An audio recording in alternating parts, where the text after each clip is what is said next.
Me gustaría, me gustaría solamente hacerle una pregunta a Luis, ya que yo quiero hacerla también a Guido, pero esta es una pregunta, no tiene nada que ver ya con lo que estábamos hablando. Pero pará, porque antes de que terminemos, yo sí tengo algo de lo que veníamos hablando. Entonces, bueno, claro, por supuesto, por supuesto. Terminemos ese tema. Sí, por supuesto. La escritura sí dice ahí en el texto de Pedro que la escritura es la profecía más confiable. O sea, tenemos la profecía más confiable y cuando habla de profecía, habla de la profecía escrita. Ahora, si hay una pregunta, yo me voy a poner ahora del lado de Luis y te voy a hacer una pregunta a vos, Néstor. Ok. Te hago esta pregunta. Si yo me pongo en protestante sola escritura, no prima escritura, ¿no? Sola escritura, así, de esa manera, yo tengo que hacer este razonamiento. Yo no puedo aceptar como verdad absoluta de fe, para mi salvación, nada que no esté escrito en las Sagradas Escrituras, como verdad absoluta y necesaria para mi salvación. Yo puedo aceptar como verdad algo que no está escrito, que me revela la historia, o el sentido común, o la razón, o la filosofía, o los principios de la lógica. Pero para mi salvación, el contenido de mi fe tiene que estar escrito. Entonces ahí te pregunto, ¿en qué parte de la Biblia se dice que el Nuevo Testamento tiene la misma autoridad que el Antiguo Testamento? ¿Y por qué te hago esta pregunta? Porque la Iglesia Católica, si no es infalible, no podría haber dicho infaliblemente en el Concilio de Nicea que el Nuevo Testamento forma parte íntegra de las Sagradas Escrituras. Ahora, si yo le niego a la Iglesia Católica autoridad infalible, ¿por qué yo tengo una fe infalible de que el Nuevo Testamento forma parte de la Biblia y de que tiene la misma autoridad del Antiguo Testamento? ¿Hay alguna frase del Nuevo Testamento que dice que el Nuevo Testamento forma parte de la Biblia y que tiene la misma autoridad que el Antiguo Testamento? Mira, esa pregunta es muy buena porque es una interrogante que nos introduce mucho en el tema de la teoría canónica y es un tema que a mí particularmente me apasiona mucho. De hecho, estoy presentando una tesis para un doctorado justamente sobre ese tema. O sea, quiero trabajar mucho el tema del canon porque es un tema muy bueno. No se dirime fácilmente, en menos en un debate por lo menos de 20 minutos, pero sí es un tema amplísimo. Y la respuesta obviamente no se puede desarrollar tan simplistamente. Sin embargo, sin ánimo de marear a la audiencia que nos escucha, la respuesta es afirmativa. Por lo menos en la investigación que yo realizo, la respuesta es totalmente afirmativa. Yo puedo validar, o por lo menos puedo encontrar validación del Nuevo Testamento en el Nuevo Testamento. De hecho, el apóstol Pablo llega a hacer citas, y esto es algo que lo he dicho muchas veces, llega a colocar citas del Nuevo Testamento a la par del Antiguo Testamento.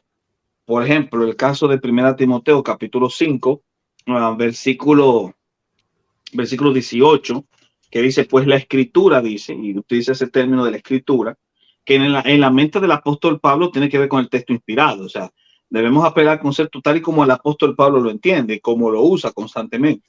Y cuando habla de la escritura, generalmente lo que hace es citar de textos que él considera inspirados. Entonces, toda la escritura dice, no pondrás bozal al buey que trilla, que es claramente una referencia a Deuteronomio 25:4. Hasta ahí todo está bien. Es decir, un texto del Antiguo Testamento, el apóstol lo considera inspirado. No es noticia nueva. Pero más adelante, ahí mismo en el versículo dice, y otra cita, digno es el obrero de su salario.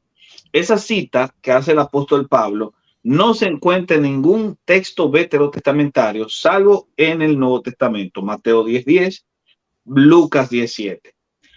Lo que ha llevado, por cierto, a que nosotros tengamos en consideración que lo que el apóstol Pablo está haciendo aquí es colocar un texto del Evangelio a la par de un texto del Antiguo Testamento.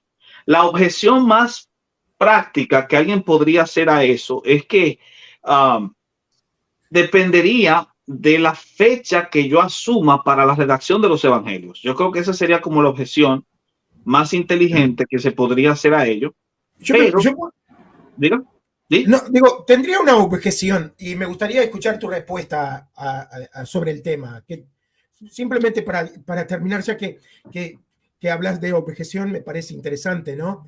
Porque me parece interesante la línea lógica que estás llevando tú adelante.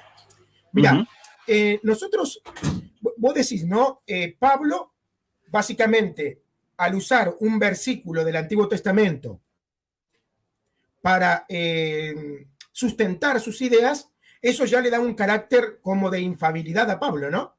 Entonces, ¿qué pasa si una persona X empieza a poner versículos del Antiguo Testamento y a decir que él también habla por voz de Dios? O sea, ¿eso también validaría a esa persona como infalible por el hecho de citar el Antiguo Testamento y decir que habla por voz de Dios? Mira, justamente ese es el punto. La autoridad que el apóstol Pablo tiene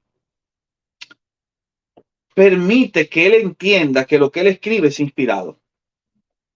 Pero la autoridad descansa justamente en el hecho de que él considera que en ese momento, en ese instante en el que ellos están produciendo, Dios está hablando a través de ellos por medio del Espíritu Santo. Ellos consideran que lo que escriben es inspirado.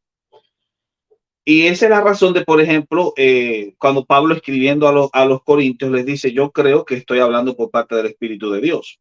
Entonces, pareciera que la validación que ellos dan a sus escritos descansa en la conciencia de que ellos están hablando de parte de Dios.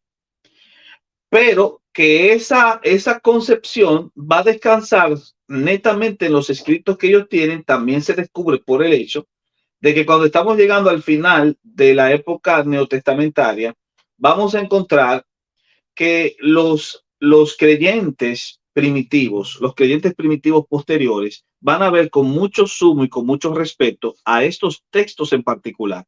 Si bien ellos tienen otros textos de valoración, por ejemplo, el pastor de Hermas, se habló de la Didache, pero nunca se considera que estos textos tengan este rango, porque en las listas que vamos a tener del siglo II, especialmente del siglo II, que las primeras listas del Nuevo Testamento son del siglo II, vamos a encontrar que si bien tienen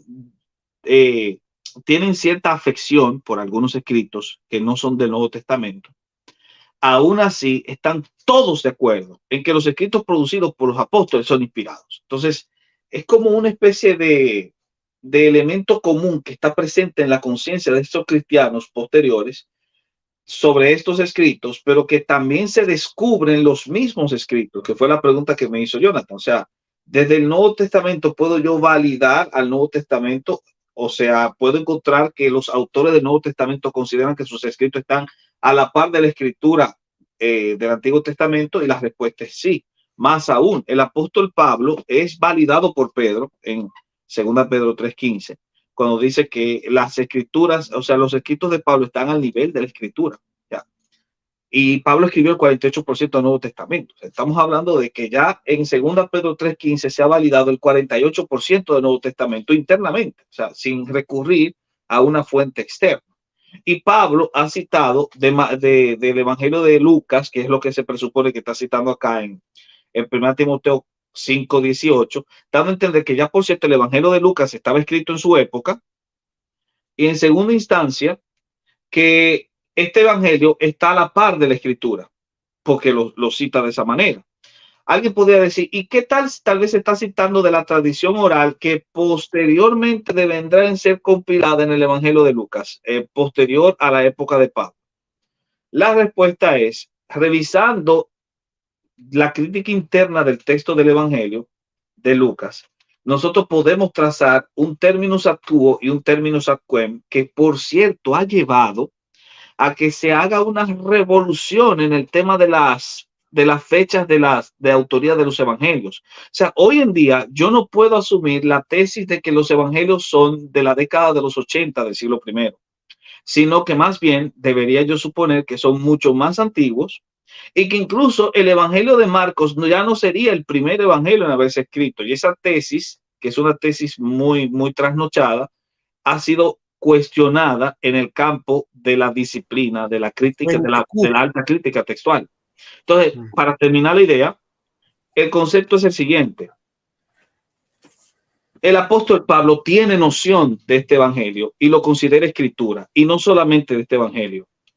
Primera y segunda Tesalonicenses tienen refritos evidentes y claros del evangelio, del discurso de los discursos escatológicos de Cristo en Mateo 24. O sea, como que el apóstol Pablo tiene el evangelio de Mateo frente a él para poder en ese caso comenzar a especificar o poder construir una escatología utilizando este evangelio, porque podemos hacer las conexiones y se han hecho investigaciones y se han publicado. De hecho, hubo una publicación académica muy interesante que hacía las conexiones entre Mateo 24 y 25 y primera y segunda Tesalonicenses. O sea que sin duda alguna el apóstol Pablo citó de los discursos escatológicos de Cristo y no podía citarlo de memoria, que sería lo que apelaría a una tradición oral. Está apelando a un documento escrito porque lo cita tal y cual. Es lo que pasa aquí.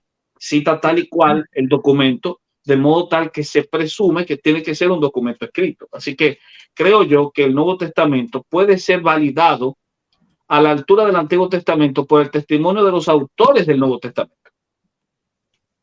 Mira, bueno, cada respuesta de Néstor es una cátedra, ¿no? Yo les dije que ese tema no se puede dirimir tan fácil. Es un tema largo, sí. Si yo doy una respuesta muy pequeña, sería muy simplista. No está claro, ¿no?